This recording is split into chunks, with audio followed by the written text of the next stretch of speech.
Hello everyone, this is Miss West Texas. I hope today finds you all safe, healthy, happy, abundant, and prosperous. I hope everyone's doing good today.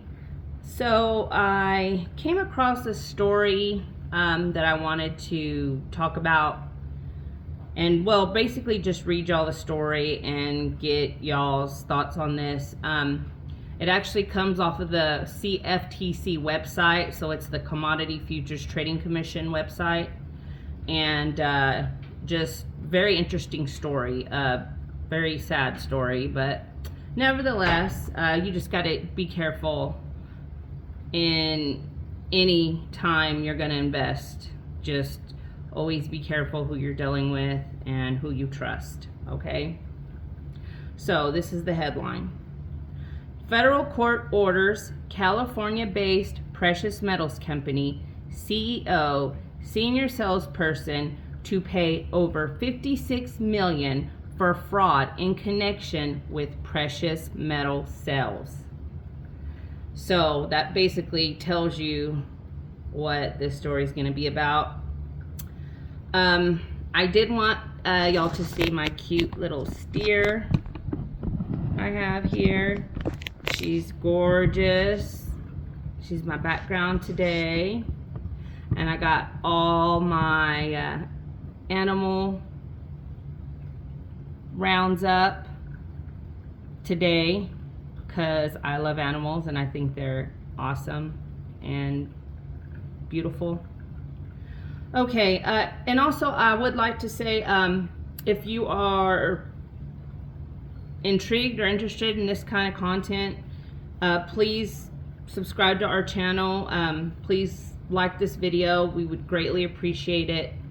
God bless, and let's get into this. So this article was put out April 25th, 2024, Washington, D.C.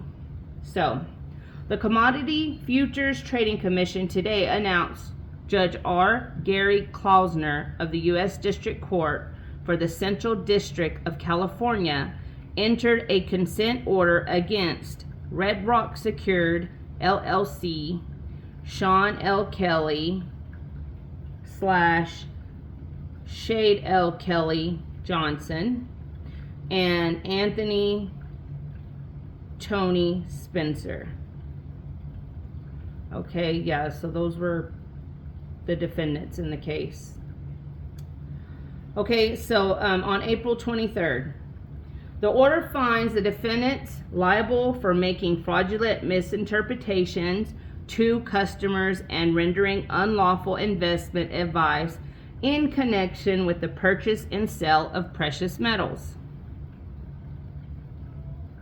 The order requires the defendants collectively to pay $38,984,313.90 in restitution to those defrauded, disgorge $5.1 million in ill-gotten gains, and pay $12.25 million in civil monetary penalties. Wow. Additionally, the order enjoins the defendants from future violations of the Commodity Exchange Act, CEA, CFTC regulations, and state law provisions as charged, and imposes permanent trading bans in any CFTC regulated markets, as well as registration bans against the defendants. It also bars Spencer and Kelly from acting as investment advisors, broke dealers, or commodity advisors in California and Hawaii. Well, that's nice, but they don't need to be able to do this anywhere, not just in California and Hawaii. These guys need to be completely just done with, never to practice again, or whatever they were doing, whatever advice they were giving people, stealing from people like thieves, just taking people's money and keeping it and thinking that they can live these luxurious lives off the sweat, off the backs of these hardworking people that were probably mostly elderly, that was their whole life savings. These people are scum. The orders resolves a lawsuit filed on May 15, 2023 by the CFTC and its co-plaintiffs, the California Department of Financial Protection and Innovation, DFPI, and the State of Hawaii Department of Commerce and Consumer Affairs, Securities Enforcement Branch, or SEB. The defendants preyed upon, here it goes, elderly victims to liquidate their retirement savings to invest in a precious metal scam, said Director of Enforcement Ian McGinley. The CFTC remains steadfast in ridding the precious metals industry of fraud. This significant resolution, announced in conjunction with state partners in California and Hawaii, is yet another example of the results. Okay, so here's the case background. The order finds the defendants executed a nationwide fraud from approximately November 2019 through approximately June 2022, in which the defendants convinced at least 950 people to pay over $69 million for silver and gold Canadian red-tailed hawk RTH coins worth only $30 million, reflecting markups of between 91.89% and 129.97% over Red Rock's cost to acquire the coins.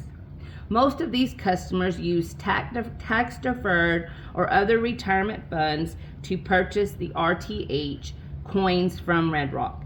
The order finds Red Rock did not disclose these markups to customers, but rather Spencer and the other Red Rock salespersons effectively engaged in bait-and-switch conduct. Spencer discussed a lower markup on one category of products Red Rock offered, i.e. 1% to 5% markups on common bullion products, but then sold customers the supposedly premium RTH coins, which carried the exponentially higher markups. Scum, complete scumbags.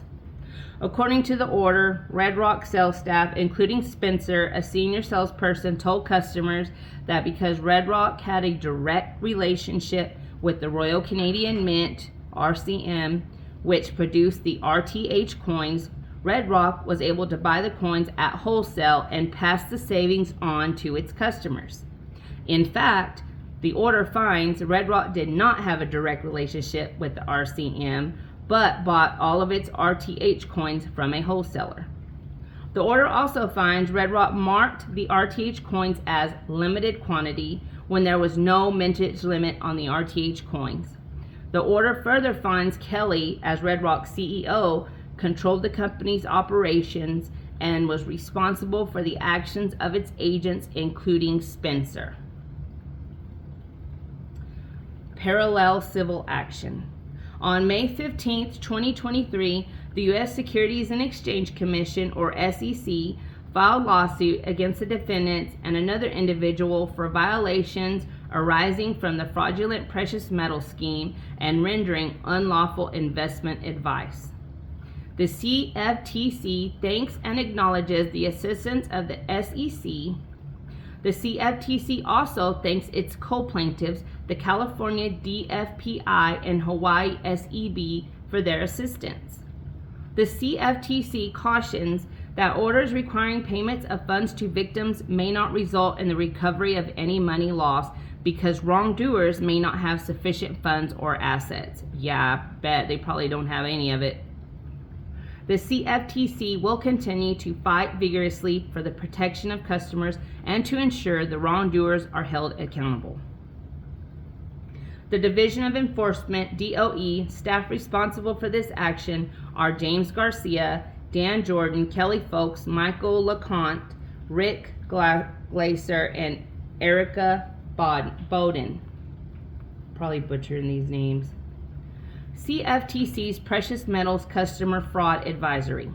The CFTC has issued several customers protection, fraud advisors, and articles that provide the warning signs of fraud, including the Precious Metals Fraud Advisory, which alerts customers to precious metals fraud, and it lists simple ways to spot precious metals scams. The CFTC also strongly urges the public to verify a company's registration with the CFTC before committing funds. If unregistered, a customer should be wary of providing funds to that entity. A company's registration status can be found at NFA Basic. So it's basically telling people, like, verify this company's legit. And we have a list you can go look at, you know, and it's found at NFA Basic. Customers and other individuals can report suspicious activities or information such as possible violations of commodity trading laws to the Division of Enforcement via a toll-free hotline, 866-FON-CFTC, or it's 866-366-2382. File a tip or complaint online or contact the whistleblower office. Whistleblowers may be eligible to receive between 10 and 30% of the monetary sanctions collected, paid from the Customer's Protection Fund, financed through monetary sanctions paid to the CFTC by violators of the CEA. There are a lot of abbreviations in this.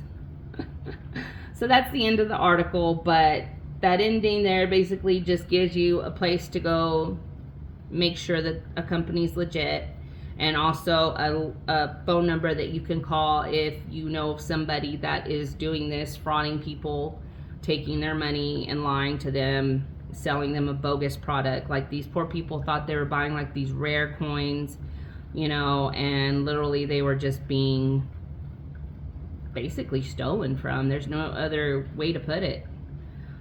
Just please, if you're new to this, most of the veterans know better. They know exactly what they're doing. But if you're new to this, just be careful, especially, you know, if you're not sure about something. Always follow your gut, and always just double check anything. Okay? Usually your gut will tell you something's off. So just kind of go with it. Don't ignore your gut. Okay? So that is the end of this article. I hope you enjoyed it. Just a little information there. I know it wasn't very positive, but, you know, it just kind of gives you an idea of what the fraud is that's out there right now, okay? What kind of scams that they run, okay? So anyway, if you made it this far into my video, thank you so much. You're amazing. I hope you all have a wonderful rest of your day. God bless, and as always, hugs, hearts, and high fives.